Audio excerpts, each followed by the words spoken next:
على سيدنا مولانا محمد وعلى آل سيدنا مولانا محمد কলেমায়ে তৈয়বার জিকির কয়েকবার করব, তারপর আমরা আলোচনা শুরু করব। আসুন সবাই একটু জিকির করি। লা ইলাহা ইল্লাল্লাহ, লা ইলাহা ইল্লাল্লাহ, লা ইলাহা ইল্লাল্লাহ, লা ইলাহা ইল্লাল্লাহ, লা ইলাহা ইল্লাল্লাহ, লা ইলাহা ইল্লাল্লাহ, লা ইলাহা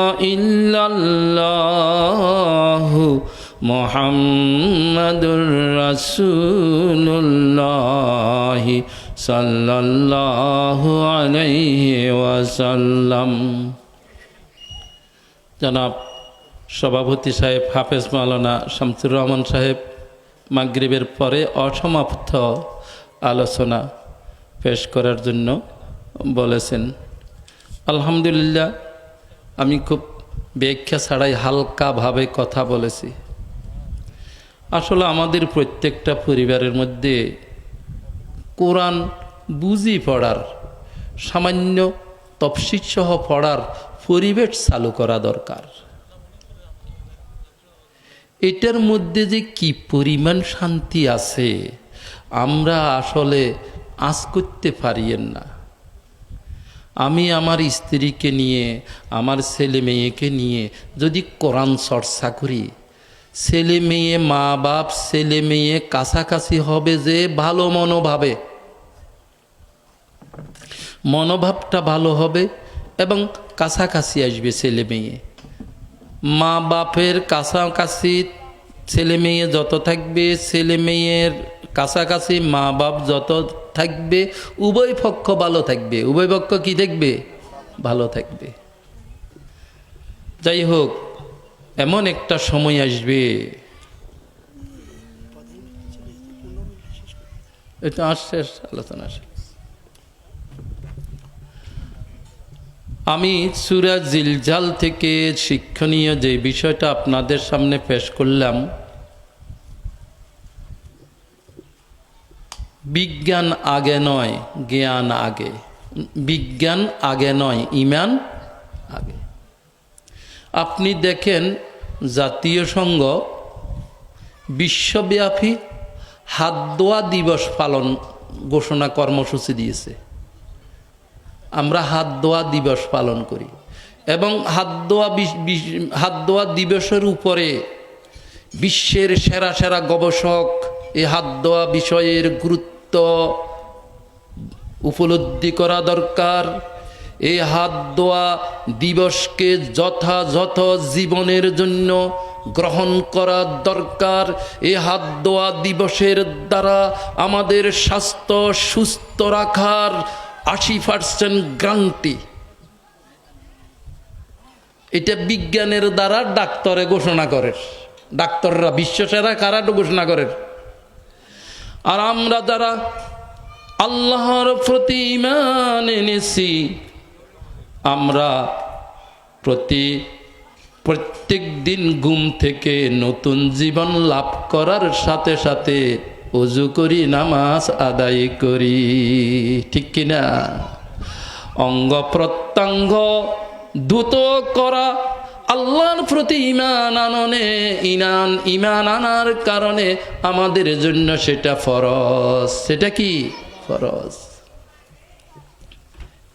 এই জন্য আমরা বিষয়গুলিকে গুরুত্ব দিতে হবে খুব। যেমন আল্লাহ তাআলা এক জায়গায় বলতেছেন, ওয়ামা ইয়াস্তাবিল আ'মা ওয়াল বাসীর। আল্লাহ প্রশ্ন করে, যে চোখে দেখে আর যে চোখে দেখে না, অন্ধ, দুজন কি সমান কিনা? উভয় কি সমান? কখনো সমান নয়। আল্লাহর প্রতি যারা ঈমান এনেছে তারা হলো যে চক্ষুমান। ইমানের দাবি ইমানদার, তার প্রমাণের জন্য আল্লাহর হুকুম নামাজ যারা আদায়কারী তারা হলো যে চক্ষুমান, আর তারা ছাড়া অন্যেরা অন্ধ। ঘোষণা আল্লাহর, ঘোষণা কার? ওয়ালাল যুলুমাতু ওয়ালান নূর। অন্ধকার আর আলো সমূহ, অন্ধকার সমূহ আর আলো সমূহ এক কিনা? অন্ধকার আর আলো কোনোদিন এক হইতে পারে না। কাজে আমরা যারা ঈমান এনেছি আমরা আলো সমূহের মধ্যে আছি, কারণ কোরআন হচ্ছে আলো, আমাদের জীবনটা হচ্ছে আলোর সাথে জড়িত। কাজেই কোরআন কোরআনকে যারা বাদ দিল তাদের অবস্থাটা অন্ধকারে। তাদের অবস্থাটা কি? অন্ধকারে। ওয়ালাল যিল্লু ওয়ালাল হারুর। রুদ্র আর গাছের ছায়া বা মেঘের ছায়া কোনোদিন এক হয় কিনা? কোনোদিন এক হইতে পারে না। যারা আল্লাহর প্রতি ঈমান এনেছে তারা রুদ্রের মান তারা বুঝতে পারিবে এবং ছায়াও তারা বুঝতে পারিবে, কিন্তু অন্যরা সেটা বুঝতে পারিবে না। বুঝতে কি পারিবে না। ওয়ামা ইয়াস্তাবিল আহইয়াউ ওয়ালাল আমওয়াত। আল্লাহ তাআলা চূড়ান্ত সিদ্ধান্ত নিয়ে প্রশ্ন করেন, হে পৃথিবীর মানুষেরা শুনো রে, যারা মুর্দা তারা আর যারা জিন্দা তারা কোনোদিন সমান হবে কিনা? লাশ আর জীবন কোনোদিন সমান নয়। কোনোদিন কি নয়? সমান নয়। কাজে যারা আল্লাহর প্রতি ঈমান আনতে পারে নাই, ঈমান আনার জ্ঞান যাদের নাই, আল্লাহর হুকুম আল্লাহর গোলাম হওয়ার সুযোগ যাদের ভাগ্যে জোটে নাই, তারা হচ্ছে যে লাশ। তারা হচ্ছে কি? লাশ। দুইটি বিশ্বযুদ্ধে লাশ আর লাশ, কারণ তাদের তো ঈমান নাই, আখিরাতের প্রতি ঈমান নাই, আল্লাহর প্রতি ঈমান নাই। ঈমানের সাথে জীবনের সম্পর্ক। ঈমানকে বাদ দিলে, ঈমান যদি না থাকে সেটাকে ঈমানদার হওয়ার জন্য চেষ্টা করতে হবে। যেদিন ঈমান আনবে সেদিন জীবিতের মধ্যে গণ্য হবে, নহলে জীবিতের মধ্যে গণ্য হয় নাই, জীবিতের মধ্যে গণ্য নাই। ওয়ামা ইয়াস্তাবিল আহইয়াউ ওয়ালাল আমওয়াত ইন্নাল্লাহা ইউসমিউ মান ইয়াশাউ। অবশ্যই আমি আল্লাহ যাদেরকে কবুল করি, যাদের প্রতি আমার ইচ্ছা তাদেরকে আমার কথা শোনার সুযোগ দান করি। তাদেরকে আমার কথা সুযোগ দান করি। এই যে আমরা পারিবারিকভাবে মুসলিম হওয়ার সুযোগ পেয়েছি, এটা আমাদের ইচ্ছাই নয়, আল্লাহর ইচ্ছায়। আবার মুসলিম দেশে আমরা আছি, বেশিরভাগ মুসলিম সংখ্যার দেশে আমরা আছি, এটা কার ইচ্ছা? আল্লাহর ইচ্ছা। এখানে আমার কোনো দরখাস্ত নাই। ওয়ামা আনতা বিমুসমিইম মান ফিল কুবুর। ও আমার প্রিয় হাবিব রে, বিশ্বনবী মুহাম্মদ সাল্লাল্লাহু আলাইহি ওয়াসাল্লাম, তুমি শুনো, কবরবাসীদেরকে কিছু শুনাইতে পারবে না। আল্লাহ আমাদেরকে বিবেচনার ক্ষমতা দিয়েছে। এই বিবেচনার দ্বারা যদি আমরা আল্লাহর প্রতি ঈমান না আনি, আল্লাহর হুকুম পালন না করি, তাহলে আমরা কবরবাসী। তাহলে আমরা কি? কবরবাসী।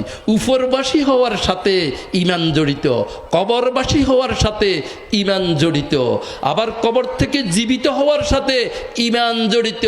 এই জন্য ঈমানই হচ্ছে জীবন, জীবনই হচ্ছে ঈমান। সূরা জিলজাল থেকে এটাই আমরা শিক্ষা হিসাবে গ্রহণ, আল্লাহর পক্ষ থেকে পেলাম, আমরা শিক্ষা হিসাবে গ্রহণ করলাম। ও আল্লাহ ক্ষমা করি, দয়া করি আমাদেরকে এইভাবে সূরা জিলজালে যা শুনেছি সেটা জানার পরে মানার তৌফিক দাও। সবাই বলে আমিন।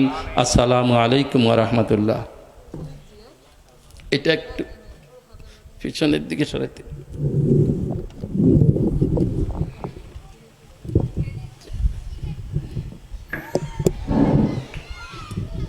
মাশাআল্লাহ। অসংখ্য ধন্যবাদ হযরতকে, হযরতের মূল্যবান বয়ান পেশ করার জন্য।